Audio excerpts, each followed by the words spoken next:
DistroKid now also has a motherfucking app.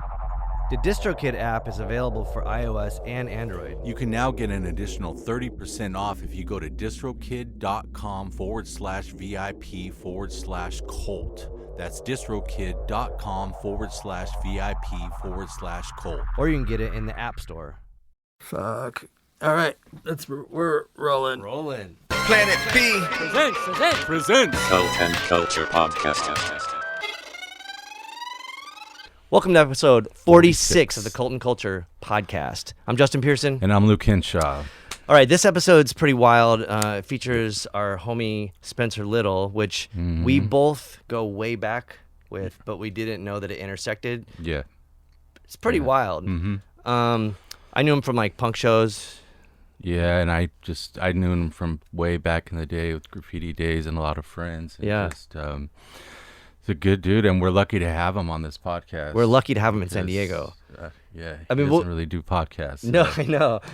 We'll get into like his art and where it shows up in the city, and it's got this like such a weird like sort of Dada situationist, I don't know, social commentary undertone. Like it's just he's such a righteous person, and I think it's just really nice to align with people like that.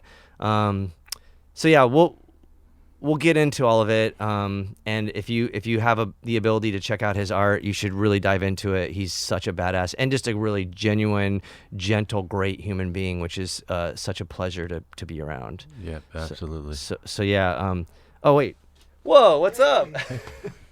This is our friend Rika here, with the produce. Damn, here. Wow, food shed. Oh, so food shed. All right, have a seat. Yes. Yeah, so this is one of our sponsors. Food Shed brings us organic produce. You want to go into the spiel about this stuff? Yes. Well, we are a farmer and worker-owned co-op here in San Diego, and we're pretty committed to regenerative agriculture and to serve people in the community who's been historically marginalized, and they don't have access to this type of food. So yeah, we try to make it like very accessible for everyone. So real quick though, it's like your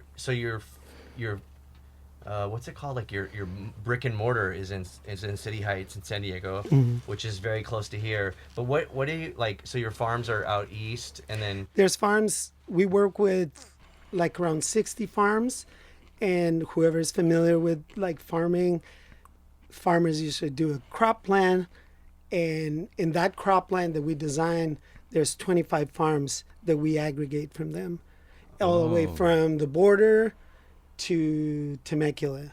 So the thing that like maybe separates you guys from other local farmers would be this sort of Unique. well, yeah, but also like the fact that you are trying to hit up marginalized communities. Yes. So how does that work as far as like getting the food distribution? Because you do deliveries, right?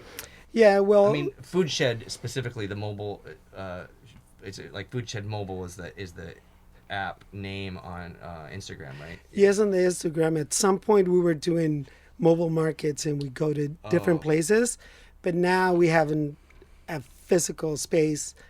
But In City Heights. in City Heights. And one of the things that work really good, and if you ask any like farmer, is the CSAs, community supported agriculture, which is like already a subscription where farmers don't lose any money because you pay the money up front for people to get in a season a certain amount of food every week in this case. So we serve a lot of people we have a contract with the Mas Fresco program where people is a veggie prescription program, so clinics prescribe people that will benefit from eating more vegetables, fruits and vegetables. And since all our stuff is chemical free food, their health is going to improve. Of course. So we got a contract with UCSD and the Mas Fresco program, and we've been serving around 500 families for the last 3 years. In the communities that are called It's- food deserts, right? Is yeah. is the term? So City Heights is a little bit not much as a food desert because you can access maybe not super quality food or organic food, but you can access food. like through the smaller bodegas and stuff. Yeah. But they won't have like all of this stuff though. They wouldn't. I don't think there's anyone even like us in San Diego that works the way we work, and this specifically, we try to encourage, or actually because none of the farmers that we work with use chemicals, but we try to encourage with incentives to the farmers to do regenerative agriculture, and in that way fight climate change, right? So the communities that we serve, which like usually are marginalized and don't have access to this, also when you have conversations about, like, for example, climate change, people feel like, how can I help? What can I do if I'm just like in this neighborhood? I have 5 children. It's hard. Both of us work. Because this produce is actually cheaper than if you were to go to, I mean, for sure like a Whole Foods or something like that, or Sprouts. Yeah. But it's also all locally sourced. So like when you go to like certain places, it's like this is from Mexico or fucking wherever. Yeah, and that's one of the things that when we talk to people in the community or whoever comes to us, is that when you see organic produce, let's say at one of those fancy stores, but it comes from another place, another country, you should think about like the impact in the environment, bringing stuff from the other side of the world. And then if you ask yourself, if they're able to sell this food for this price, imagine how much money they gave the farmers. Yeah, you nothing. know, so nothing. And we're trying to create this local food system to try to fix it, so the farmers can get as much money as they can from us, and we get the minimum money just for doing deliveries and Distribution, transportation. Yeah. That's so awesome. We are so grateful to have Food Shed as one of our sponsors, and also just you in general. I mean, 'cause we go back too. Like it's funny when we met up, and we're just like, it's always like punk. It always brings everybody together, but like the punk scene. But yeah, you guys are awesome, and you have your spot's cool. If you're in San Diego, you should check it out. You do have events there occasionally. Yeah, we do pop-ups all the time from different people who are doing different things in San Diego, efforts from art to food, and people go and do pop-ups there, bring more people that can, like, access to this food. And one of the things that I wanted to mention is also that we take, so like I said, subscriptions is a big thing in order for the farmers to make sure that they already have the money. So we have a CSA box that is one of them, of fresh five items for $20 and one for 10 for $34. But if you have CalFresh or EBT, it's half the price. Whoa. So 10 and 17.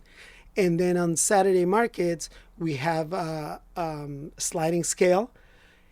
And from retail, the highest price that we can sell something, people have a chance to either pay a price that we don't make any money, but we don't lose any money, and one that is like 20% below. So it's around 40% from retail, so people can access this food. That's crazy too, because the pay what you want model is really interesting. There's a really great vegan sushi place at the farmers markets, and he has pay what you want, and he says he gets more money than he would ever get if he was charging a certain rate. So people are it's so much more in support of something that's like that. So it's really cool. Yes. Yeah, I don't know. You're awesome, man. No, you guys are awesome. And if you're Thank not you, yeah. if you're not in San Diego, please try to source out local farmers in your city or wherever you're from, and pay attention to the politics of agriculture. It's so Yes. important. Yes, I mean, like the way all of the farmers that work with us are doing a big impact fighting climate change, just by grabbing all this carbon that is out there and then put it back in the soil. That's what we want, and that's how like people are part of this movement, and don't feel so hopeless, no. And you're doing something just by putting, you're voting with your fork, like we Of course. say. Yeah. Of course. Awesome. Thank on. you for stopping No, by. thank and, you. Thank you guys. Thank you for watching this episode. Food Shed. Check out all Spenser Little stuff. We'll see you on the other side. Right. Thank you.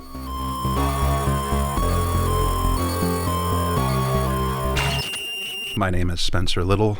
I am a sculptor, artist living and working in San Diego. This is my dog, Miss Lucy, Jeez. Nice. who is just a TJ street mutt that has been living with me for about 11 years. Well, you both lucked out. Yeah, she's a sweetheart. Cool. Hell yeah. Thank you for coming. Yeah. I know you were here one day and we talked about doing podcasts, and I know you kind of stray away from it, Yeah. but you agreed to do it. Well, ours, you sit in deep isolation as an artist for thousands of hours just by yourself, just toiling. yeah. And you do that because you eventually know it's going to lead to a long-form interview. That's what we strive for. Interviews. Yeah. Well, I think you guys have an interesting past that I don't even know about. Yeah. And it's really bizarre. We should just probably get this one little thing out of the way. We have a lot of mutual friends, which is kind of cool and bizarre. Yeah. But our friends at Paleo Treats Yeah. gave us some snacks to have for the podcast. Beautiful. So they're fantastic, and they actually They just are. gave us the most amazing cake for. I saw a photo of yeah, yeah. to give to Lloyd Kaufman. Yeah, So, fantastic. So there's some snacks here that we can dive into, but yeah, Paleo Treats. They're so sweet, and they're right down the street, and they're awesome. They are. So I'm gonna just get that out of the way. Truly Snacks. good humans, and Lee's an incredible Yeah. artist in her own right. Oh, But, yeah. yeah, they're very fascinating people. Yeah. I mean, do you know about Nick's background and how he was a Navy SEAL? And No, not that part, but I've heard a bunch of crazy shit. Nick's an interesting person, to say the least. Well, Oh, wow. we'll probably have to get them on another podcast. Yeah, they're characters. They're the rare San Diegans for Well, sure. they brought you up, and I was like, oh yeah, of course. I So- don't know how. They used to be my Logan. neighbors at the Glass House, the art studio down in Logan, and they ran Paleo Treats out of there. But I don't know if Lee still does it, but she used to be a part of a artist, a little collective of her and her friend that they called Man Rabbit. But I think they separated now. She's doing her own solo thing. But they did paintings down there at that Yeah. art studio space, Cool. and that's. I'm trying to think about when I met you. I met you though through all the TV guys, like Yeah. and like Jeff and I mean I grew up with Rashad, skateboarding with Rashad. And, Yep. And so It was TV, when we- TV was like a graffiti graffiti crew. crew, just Yeah. so people that are yeah, like, yeah, TV. yeah, graffiti crew. Yeah. So that's I think I'm trying to think of the first time I met you. Was it at the 30th Street, the old studio? Yeah, across space? from Bluefoot. With your brother, right? Yeah. That's around the time when I was hanging out with Noodle a bunch. Yeah, But, and you had the house kind of We around had that there paint house. So with the little bike, Oh, man, little that, track. the back on the backs in South Park, there was this place that was just fantastic, and the landlord was this crazy tweaker guy named John, and he rented us this studio space that my friends had. It was like a grandma apartment in front of this duplex that my friends had, and we turned the whole area into an art compound and put like practice dummy walls, and so all these graffiti writers and painters would come, and we'd have like art party nights where everyone would just paint and draw, and then it got a little out of control as far as like leftover adolescent boy energy, starting fires and things like that, and all the neighbors getting sad, and that was like my fat drunk Elvis phase where I was just like drinking heavily and being really stupid and like. You got out of it. Yeah, Elvis, absolutely. Elvis didn't, but you did. so Yeah, that's great. I got out of it. I'm not dead, full of shit on the toilet with a sandwich in my throat, Yeah. Banana and peanut butter. fried. But yeah, that's so. That's how is your brother, by the way? I haven't seen him forever. He's good. He's good. Cool. He's just fucking working. Yeah, he sees my buddy Luke. Yeah, he's Luke- our mechanic. Yeah, I God, love- it's so Yeah. crazy. So I Shout grew out to up- Luke, the mechanic. So I He's grew up rad. with Luke. I've known Luke since he was like 13, 14. We all grew up as East County skater kids. Yep. So he and I go way back. And his mother was Jehovah. And when I first met Luke, all he did was listen to Venom and watch Traces of Death. Of course. Things, and Yeah. like and skateboard and BMX and Southern California punk shit. That makes sense. And he was actually tied in with like the kids. Oh, yeah. and all that Yeah. like punk scene down The Chula down kids. down in like South Bay. Luke was, yeah. Luke's Yeah. crazy because he was referred to me to go work on the van that I have, the Def Club Locust Everybody van. Yeah. And he was like, I was in a band with Dave Astor, who was the original drummer in the Locust. And I was like, you were in a fucking band with Dave? This is crazy. And so I was like, so it was just really strange to like be, it is a small world. One degree off, yeah. It was I insane. mean, Barbara Kruger said it's a small world till you try to clean it. But the Yeah. she is a fucking genius. she is a Yeah. genius, Yes. and all that shit that went down with Supreme too is crazy. I know. It's going down now with our homies Fuck Money. Supreme just like stole their fucking logo and Supreme shit. rips Yeah, everything it's off. crazy. So, I mean, I've danced with that devil. There's a company in China called Yoho, which is a Supreme knockoff. Like everything in China is kind of a Supreme of Western brands that work. And they own the rights to Popeye the Sailor Man. And they hired me in 2019 to go to Beijing and make all of these sculptures of Popeye the Sailor Man, where they built this big like cartoon tugboat in this mall in the center of Beijing called the Joy Luck Mall, which is like a 10 stories at least of just like shopping mall, just capitalism, just, and all the teenagers over there, everybody under 25 speaks in California, like Southern California television accent. They're all like, "Hey man, what's going on, bro?" And they're all like these young Chinese kids, and they all worship hip hop and basketball, and it's like so strange to see like communism, hyper communism mixed with hyper capitalism mixed with 5,000-year-old fucking Buddhist religions, and then just West Coast culture, all fucking moldy. It was and then I got hired as like a cool West Coast street artist to go make this faux Supreme brand. Like I wouldn't even work with Supreme, but I wanted to get a free ride to China, so I went there, and I told them it was going to take me like 3 weeks to make all these cartoon Popeye sculptures, which was weird. But I made them all in one day in my hotel room because they're fucking cartoons. Like anyone could make them. So and then I just got to travel around Beijing and do my own thing for like 3 weeks. So it was a dream job. But like, it's funny because if Supreme came to me, I'd be like, "Fuck you guys." Yeah. But like, I work for like a knockoff company. Yeah. Oh yeah, of course. It's funny how you can find these like windows in your ethics where I was like, I really want to go to China. Yeah. But so I went there and did that. But it's still like wasn't really a proud moment to work with this company that's ripping off a company that I don't even respect. So it's even like less respect for Or them. maybe I don't know. I feel like maybe it's a little. But like when a B movie goes so far bad that it's good again. Yeah, of like, course. It's That's kind of like what you did. Yeah. That's exactly how I was looking at Yeah. it, or at least how. What I told the teenage angst of like where like the young punker in me that was like, what are you doing in China working for this conglomerate right now? I'm gonna go check out Beijing. It was pretty interesting, but I tried to apply for my visa, and I put artist on the Chinese visa, and they refused it. And the company's like, no, put designer. And so I had to put designer, and they approved it. They don't want Western artists there. They don't want, because it's like they don't want me for whatever reason. They want to keep it controlled. They're like, so it kind of was like, oh, artists have power in that society. Because here in America, I mean, they're getting rid of the TikTok dancers before the visual artists, because no one gives a fuck about visual artists anymore. Because we don't influence anybody anymore. Not in this wave of fascism, at least. Well, previous waves, the artists were rounded up, but now the TikTok dancers. But it's funny. Yeah, China's a trip. Yeah. It's a strange melting pot of all these different things. Speaking of melting pot of different things, can we dive into this one thing I want to ask you about? Yeah. It's the burning Chase Bank that we both were at during the George Floyd protest that happened. We were both there when it first window got smashed, and then we were there, and then it went into flames, the whole thing. And it was really crazy to witness that. It was the first time I ever witnessed it. But I went back, I don't know if it was the exact next day or maybe it was a couple days later, but I went back just to go see it, and you had put up one of your sculptures. Can you remind me what it said? I think it said, don't worry, they'll make their money back in overdraft fees. That was it. Or something pretty close Something to like- that. And to me, it was just, when I was watching all the crowd start to target the banks, because they targeted the banks first, and one of the administrative buildings, one of the after they were pushed away from the actual police headquarters, they started going towards the banks. And so I just was thinking about like what happened with JP Morgan and the financial crisis and the loan crisis, and how much they sold the American public under the bus and fucked so many people's lives over with fraudulent loans and everything that happened in like between 2010 2012 with all these major banks. And so I was just over the moon happy watching this bank burn. And then I saw, being like a lifelong East County and living in La Mesa many years, and how everyone was just fucking losing their shit in the community, that a bank was burned.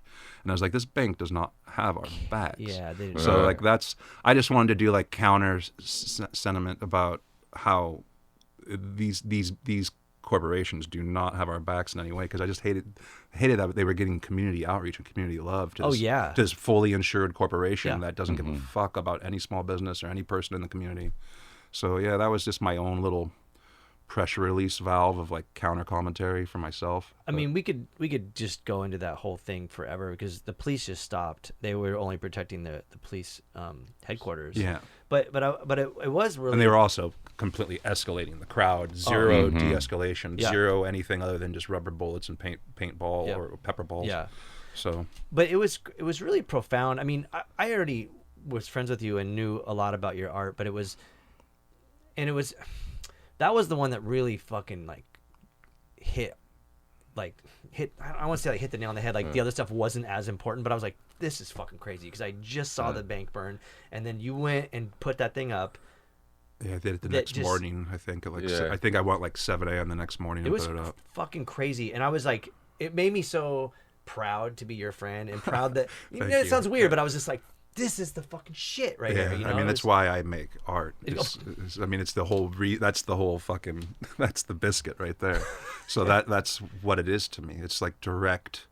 I mean, just like what anarchism always has been. It's just like direct democracy, direct self-expression. And so for me, like, that's why I think it's so important to practice these art forms where we don't edit ourselves and don't go, because I can look at my Instagram and I literally have schematics now of what's popular.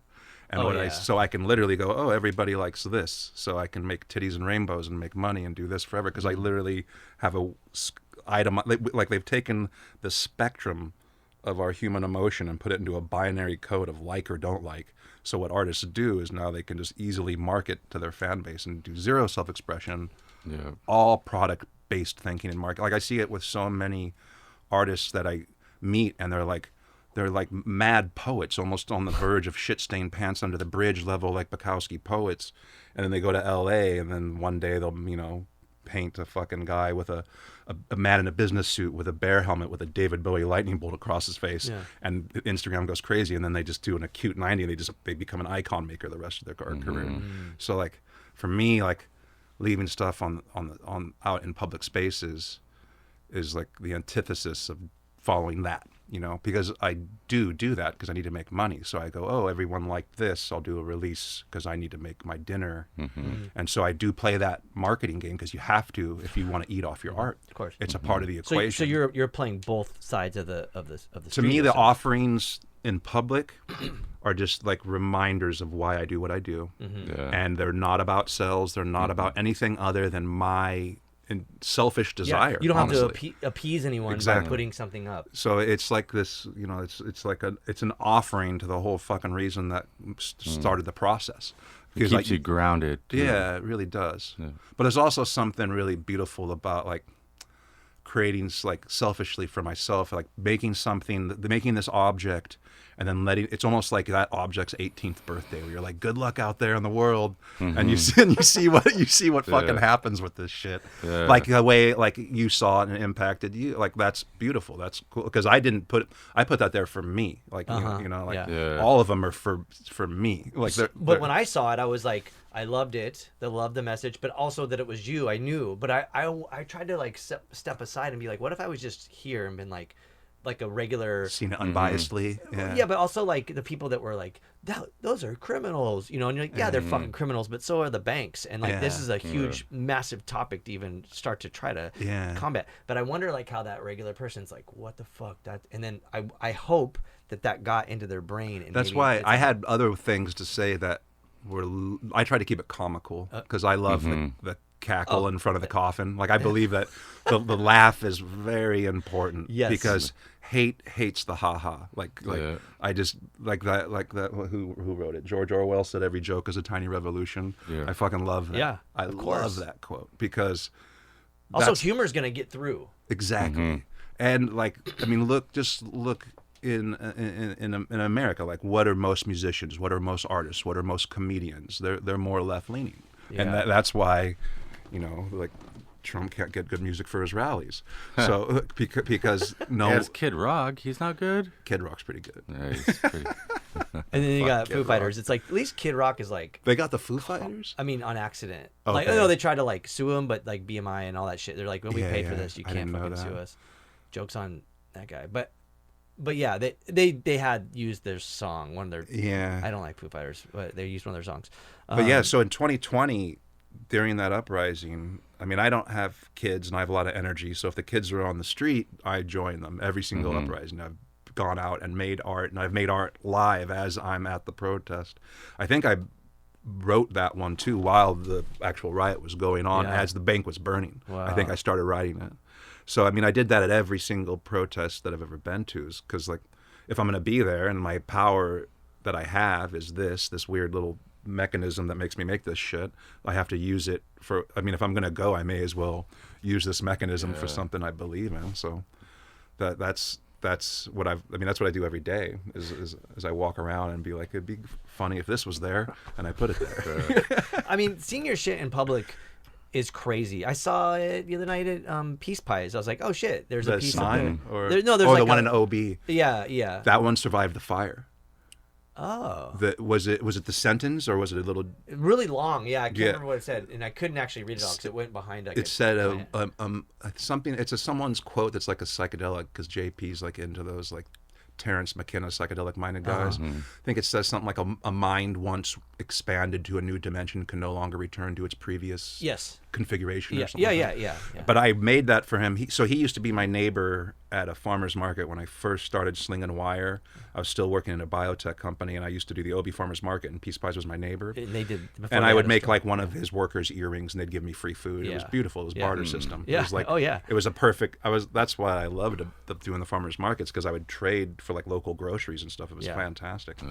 But so I became friends with him through just vending next to him years ago, before I knew how to sell art, or I didn't really want to be a part of the art world or be a part of art galleries.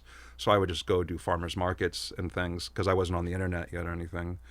But he did. I made that sign for him, and he does the raw vegan Peace Pies where there's no oven in his kitchen. Yeah. And the next door place was a flat, like frozen, flash fried garbage food, and they started the building on fire, and Peace Pies burned down. Whoa! And that sentence is the only thing that survived. Yeah. And that's that fire then. Oh, there's shit. 2 Peace Pies burned down twice. The Encinitas location burned down, and then the Voltaire location burned down. What the fuck? And there's no oven. No oven. So I don't know what he's doing karmically, but he's like the nicest. Have you met JP? No. The nicest motherfucker, like most solid, stable, just a good human, like a legitimately, genuinely good human. Yeah. So he doesn't deserve to lose. But I mean, both fires, of course. He's a small business. They fucked him up so bad. But I just remade a brand new sign, a real proper one that I welded and fabricated of a passion fruit flower, which is their logo, which for the Encinitas location, which I was super happy to do for him, because he and I have this lineage together. That's cool. Yeah, it is cool. Shout out to Peace Pies too. If you, Peace people in Pies, San Diego, Peace Pies is a fantastic, delicious food company. Yeah. So when you're straddling these two parallel universes, the art world that pays and then the art world that's like righteous. I mean, they're both. Do they? I mean, when they intersect, They can. But do they ever? Does one ever bite you in the ass? Oh yeah. I mean, I've lost things for. What's up? No. Yeah. I've lost things for speaking my mind freely, for sure. Yeah. I mean, let's go to the most recent example of like after October 7th, and I started doing anti-industrial military complex sentences all around different San Diego companies that work, that build weapons of mass destruction that are being used right now. Spa Wars. And, there's tons. There's tons. And so I just started going to them and leaving little wire jabs for myself to try to heal my bumpin' brain, and instantly started getting attacked from my social media following. Lost shows at a gallery, not in San Diego, but I got pulled from a few shows because the people that run these galleries are pro-Israeli, and so I mean that was a direct, like instantly direct result of backlash for speaking my mind. And I never said anything other than like, hey, anti-war, anti out of control industrial and military complex, Yeah. and speaking more about how we're like, there is no democracy, we're in a corporate coup d'etat, and we're completely being, our dollars are being raped for genocide and colonialism, what everybody knows, obviously. But yeah, so. But even if you just curb that comment at like, I'm against war, or these like machines that build war, you know, Yeah. and then you're still gonna get fucked with, No you matter know? what, Yeah. It's especially perfect. during like the early fever of the saber rattling version, like the beginning, because I've been through enough of these crescendos of wars to understand like where the American zeitgeist mind is. You can't logically communicate with it. Like remember like 9/11, like there's no anyone that came out against the war machine was completely slandered fire. yeah. I mean, look what happened to Chris Hedges, one of my personal heroes, when he was a journalist at the New York Times, and he was like, there are no weapons of mass destruction. He got fucking, you know, tarred and feathered and ruined his career. But I mean, I haven't had any unrecoverable backlash, but I mean, I've definitely had backlash for speaking my mind. But there's also like the bright side of the backlash, because some people be like, yo, he's speaking out and he's getting fucking, That did happen, like yeah. let's hook him up, like. So that just happened, and I just went to Santa Fe, New Mexico, and I did something I rarely do, is on my social media. I was like, hey, I'm blowing through town. If anyone's here, I'll make you something to make some gas money. And a woman hit me up, and she was Iranian, and she's part of a collective of different women that help raise money and try to get people out of Gaza. And she explicitly hit me up because of those things that I left. Wow. So that is a direct example. It just happened last week. That's crazy. She actually bought four of these. Whoa. Which is fantastic. Want to shift and just dive into that fucking thing? 'Cause that's shit. Yeah, this is the fascist crucifix. This is my favorite. Yeah, the fascist crucifix switchblade. So I have a friend who dresses as a pregnant nun who's miscarrying, and she goes down to the Planned Parenthood every Saturday and stands in between people from the Rock Church. The Rock Church, they tell their congregation to go down there and film, you know, man, woman, child going into Planned Parenthood to get medical care. And so they sit on stools and like film people over fences, and she goes and tries to create like a human barricade with umbrellas and dresses as a pregnant nun, as like comedic clown like value, also to ruffle the feathers of the Christian white nationalists. And I went there one Saturday, and it's all these men that are like my cousins, like these big cousin fucker white dudes. And I was like, oh, these are my people.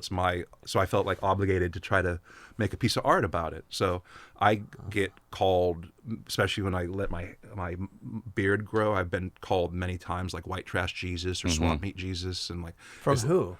different friends in a Swap meet Jesus. loving way. Yeah. Like I have a friend that I used to go to the swap meet Okay. with all the time, and he'd be like, "You look like swap meet." Oh, Jesus. so it wasn't like malicious. Not Okay, malicious okay. or not even condescending, almost like enduring, and like just like a male, the way men say they love you by making fun of you. Oh yeah, yeah. Like that type of thing. Kentucky Fried Christ. Yeah. So I was like, what can I do to help this woman's form of protest and to help these people, these Planned Parenthood? So I went to, after one Saturday of having like these, and the men were super aggressive, and of course SDPD always sides with the right, Yeah. and so they're there protecting the Christian nationalists, and like, but these people that I know that do this are very smart about it and do it in a wise way that doesn't put them in harm's way or other people in harm's way. And so I was like, what can I make to like go do this again? So I was like, I thought it'd be really funny if I dressed as Jesus. Yeah. And then I made this crucifix, and I was thinking like I could go up to these white Christian nationalists and go like, be gone, Christian nationalists, be gone, and like do this to their face. And after I made it, I realized it was like way too violent because it's a switchblade with knives. Yeah. And I also realized like I'm already gonna incite them just because of my stature. Like but the idea all came out of like again, just like the thing at the bank. Like, what can I use this mechanism that I have to make something about this topic? Sure. So I mean, that's so the cross turning into the swastika, like, it just completely fell into my mind, because that's, I mean, obviously exactly what's happening. It was the simplest way to put exactly what I'm seeing happen. It was what fascism hiding behind Christianity. So it was just like this perfect metal poetic metaphor where I was like, oh, it's the simplest way to say the statement, and it's also it's a violent overtaking that they're doing. So the fact that it's a weapon adds to the poeticness to it.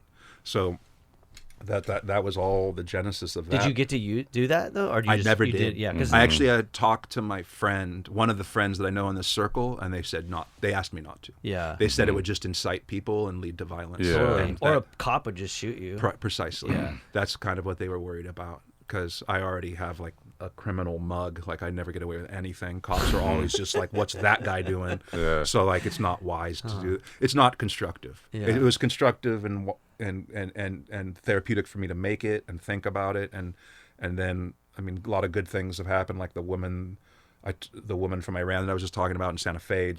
I had this with me on the dash of my car, and she saw it and loved it, and she's buying them and sending them to different women that live in the United Emirates, like different family members that she has that are all teetering a delicate slope of being from Iran and also educated women.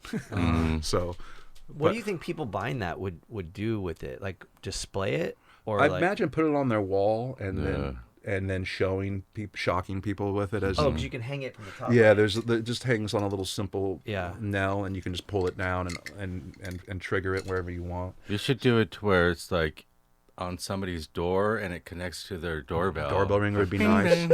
I've made a doorbell ringer before. Yeah. I made a doorbell ringer based off of a Native American birthing ritual that I read in a anthropology book, and it was that there was this tribe, the Huichol, Huichol. They're the ones like known for like heavy beating and very vivid colors, and they also do all of like I think the bufo, the frog toad poison trips, and all that stuff. And they believe though that I was reading a book that was just about how artists bring things from like the subconscious netherworlds into reality, and the Huichol, I believe, like artists were like shaman of sorts, but they also believe that women were more spiritually enlightened than men. So during this birthing ceremony, the shaman would have this guy smoke the bufon, go out in the desert and have a crazy fucking, Jim Morrison acid trip or whatever, and they would come back, and then they would, during the woman would be having her labor pains, and they would tie a ceremonial tassel around the father-to-be's testicles. And so every time the woman would have labor pain, she would pull the cord in unison with her pain, so the man would experience pain together. So they'd both have enlightenment through child rearing, and both have like a touching the creator through the pain of childbearing, which when I read I thought was really beautiful. So I made a doorbell ringer where you pull a baby out of a woman and her legs spread, and then she pulls the man's balls and his head rings the bell. I think I've seen it. Yeah. I made it years ago. Okay. That's a pretty complex. That's made out of wood, and I carved wood for many years before I switched more into doing metal, and then metal then led to wire, and then wire makes the most sense because I mean, it's just the amount of elbow grease that goes into wood carving. Also, it's like kind of fucked up to take this beautiful tree organism that gives us oxygen and fruit, and like I'm sitting there, I mainly make human representation, so I'm turning this tree into a human. So like U2 tree will be humanoid, is kind of like I get in existential battles about it, where like I feel like I'm wasting, and you're like reducing like a block this big into like a tiny little character where you're wasting 60% of the tree, where like that's what I love about this wire, is that there's just zero waste, and like it fixes the environmental ethics. Like that's one thing that pushed me towards working in wire, is that this is 10 cents of steel, and it's just, you can buy it at any hardware store for $4 for 400 feet, and there's no waste. You're just doing like the bare minimum outline, and then also it's kind of got like that Rumpelstiltskin factor where you're turning something valueless. You're like weaving the hay into gold. Like something valueless into something valuable, and I love that. I love that it's also like every blue collar worker that's ever worked construction like looks at this material because it's used so commonly in construction. And so I have this big crossover of like longshoremen, roughneck day laborer guys that like what I do because they recognize the material. Whoa. It's really interesting that happens. And then also I love like You know how like Salvador Dali used to make paintbrushes from his pubic hairs because he wanted his genitals on rich people's walls? Yeah. I love the idea of like this valueless material is what is now like what the ornate are paying me their money or what the affluent are paying me their money for, and what decorates their walls is this like blue collar simple material. Yeah. I like the poetic metaphor of that. But yeah, The Wire too is also what led though to leaving it in public, because when I first started doing it, I didn't think it had any value. I always thought, I didn't go to art school. I didn't even graduate high school. I dropped out and never went to school again, and never had an art class, never was ever ushered towards the arts, even though when I was a kid, I had an ability for it. Like I was always told, I was raised by college professors that were like, you got to focus on your scholastic studies. You can't make a living in the arts. And I mean, most people can't. most people can't. Yeah. I mean, it's like what Chris Rock said, you can do anything you want if they're paying. So, but so like when I found Wire, I always thought like sculpture had to be like, you know, tough bronzes or whatever. Yeah. Like I never thought it could be delicate and fragile. I just thought Wire was valueless because it just didn't seem like it had the permanence. But like I said, I mean, it's that one that survived the fire at Peace Pies. Like, you know, a painting wouldn't survive. It's stronger. Right. It's more powerful than an oiled canvas, which of course lasts for a long, long time. But yeah, so that's why I started leaving them out in public spaces, is because I was doing it constantly, and I was producing all of these piles of work. And the woman I was dating at the time, she's like, "What are you doing with all these piles of wire?" And so she's like, "Get rid of them." So I just started tying them onto street poles everywhere. So it wasn't like some like thought out, contrived thing. It really was just my nervous hands that always need to keep moving got attracted to this material, and the material is easy to work with. So like it's prolific. You can produce a lot of it quickly and cheaply.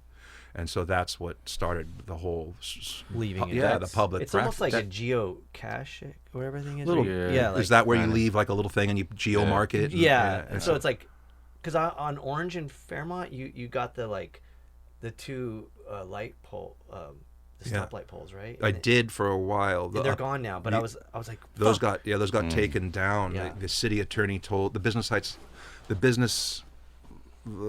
forget the name of the entity, but one of the entities in that part of the city Heights Business Association, they hired me to do, I think, 9 sculptures. I think it was So you were supposed to do it. I Yeah, thought you like guerrilla did it. And I was like, how did he get up there on those? No, those were all paid for. Wow. But that was a spin-off of them seeing ones that I had done. Yeah. So I'd done so much legwork leaving them everywhere that I started. Paid off. Exactly. Yeah, wow. Which is now like, fully. Like I can't believe, like it seems like a smart business strategy, but it was all complete dumb luck. I got completely swept up into the whole street art movement, and which is now called the urban contemporary movement. Yeah.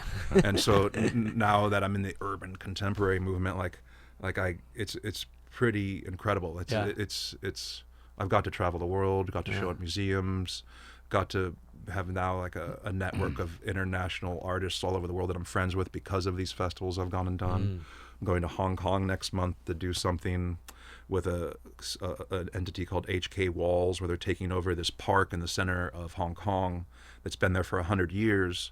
And this park has been used by poets, authors, and artists for kind of dissent and political dissident, like because Hong Kong has such a tumultuous past with, you know, the British colonization and where they are now with China. Yep. I think it's called an administrative state. Like it's essentially like what we're doing to Puerto Rico and Haiti. Yeah. And so this park has been like a hub of like free thinking and political dissent, and now they're having artists come, and they're asking me to put art all around this whole park.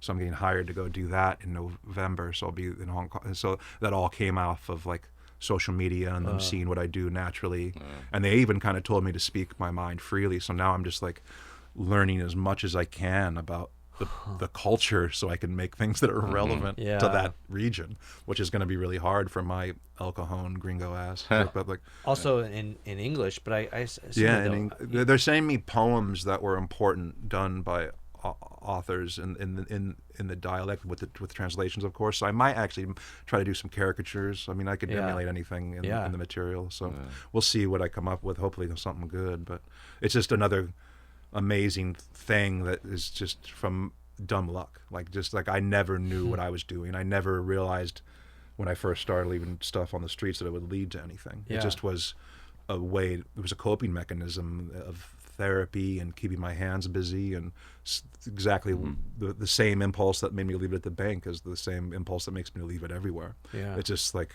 me trying to process. And it's corny, but I saw some meme about the guy that held the candle every day at the Vietnam protest in front of the White House. And he's like, I'm not doing it to change the world. I'm doing it to change me, to keep me who I am. Yeah. And I identified with that completely. Yeah. Like, that's exactly why I do this mechanism. And there's many times where I'm like, oh, I'm a fully grown, almost 50-year-old man. I'm 48. And I'm sitting here like bending whatever the fuck I am out of this thin iron strand. Like, what am I doing like right now? Yeah, but there's other 48-year-old grown-ass men doing pointless, stupid shit for a lot of money. But I mean, do you ever have like those existential battles where you're like, what am I still doing? Oh, I have them every day. I'm like, I have no money, and I'm fucking in weird bands, and this sucks. But you like, there's times where you forget that you love it, you know, and that you lose that purpose and you lose that spark, and the moxie dwindles. And the things that bring you back are really unique. Like for me, it's always like someone coming up and saying like, "Hey, your band saved my life," 20 years ago. I'm like, "What the fuck? That's crazy." Because I doubt those 48-year-old men that have like the real the respectable jobs or whatever you want to call it are getting that praise. Well, let's do the podcast reach around. So when I was 13 years old, and actually probably like 14, and you had your band Struggle, which I know you're not super proud of. But no, I am. I am. Yeah. Oh, because thanks. as an East County kid, that's exactly what I was looking for. That was a fucked up time. It was. Yeah. So for me, especially being raised all among East County men that were what they were back then, like, and I didn't identify with that kind of masculinity at all, or society at all, like that, your band was like a huge imprint on my adolescent brain of what I was looking for counterculture, for punk, for self-expression, and for also anti-establishment, anti-police state. Yeah.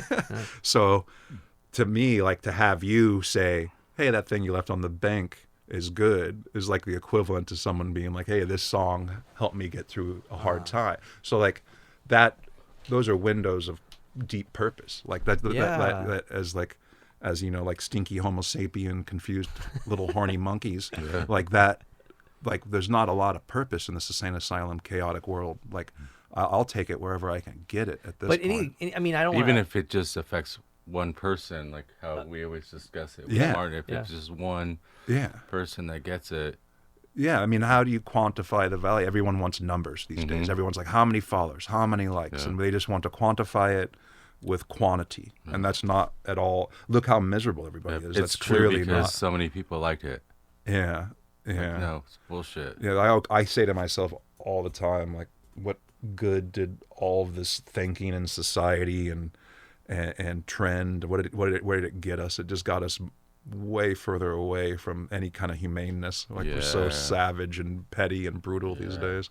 But as much as I think that's very accurate, I also think that there's some of us that are maybe on a different level that are learning stuff. I mean, I know people that I consider almost like monk-like. Sure. That are found a way to navigate this and stay balanced and have a level of enlightenment that inspires me to try to be more humane and better human.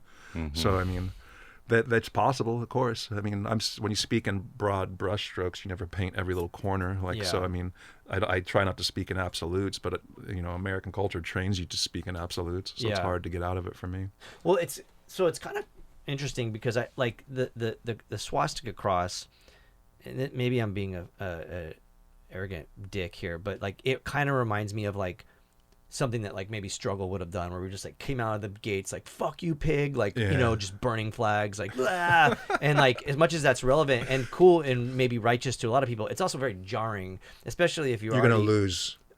That's the one thing I learned hard was like playing shows. It's more division. Every time I'm playing to all these fucking people that already are on the level, and you're just like, we fucking hate pigs and we hate the government, we hate, and we're anti-Nazi, and everyone's like, yeah, get over it, we are too. Like, let's. Yeah, that's kind of how I feel a lot that's one thing because I come from teachers, so I'm always like, is that constructive? Like everyone, the time for ringing the bell of alarm is over. Everyone knows everything's fucked up. Everyone, we need solutions.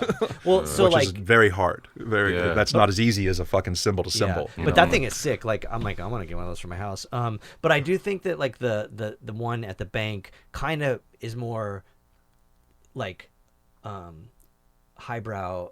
It's like a little jab, but it's like, hey, I'm not fucking coming at you with this swastika thing, like fuck you. That was more of like almost like a satire, like comedic satire to like Andy Kaufman or something, where it's just like there's a bit of subversiveness in there. This is pretty fucking righteous. That's my favorite. That's the way to change things. It is. The key is, I mean, talking about it in a way that brings us together and doesn't divide us more.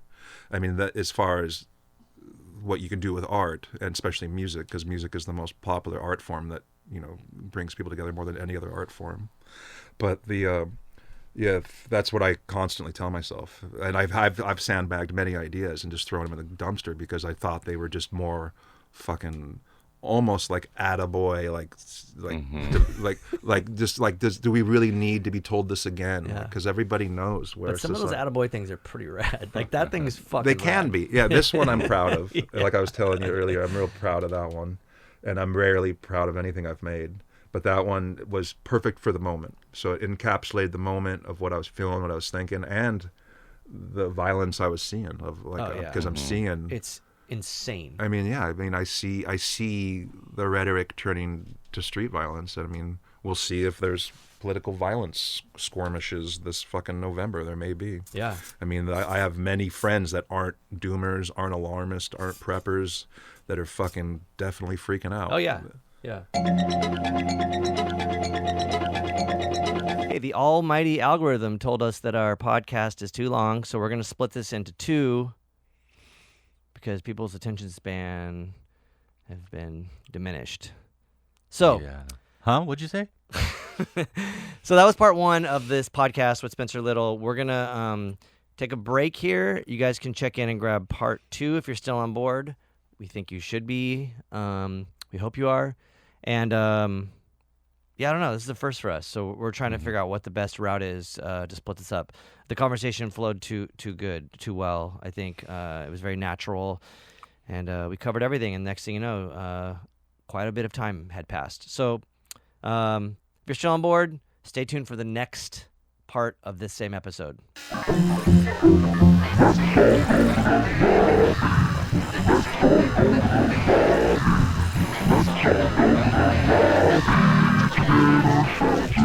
Cult and Culture is a Ruinous Media podcast proudly sponsored by Earthquaker Devices, Heartwork Coffee, Diodario, Kindred, Smashed Plastic Record Pressing, and San Diego Food Shed. Planet B.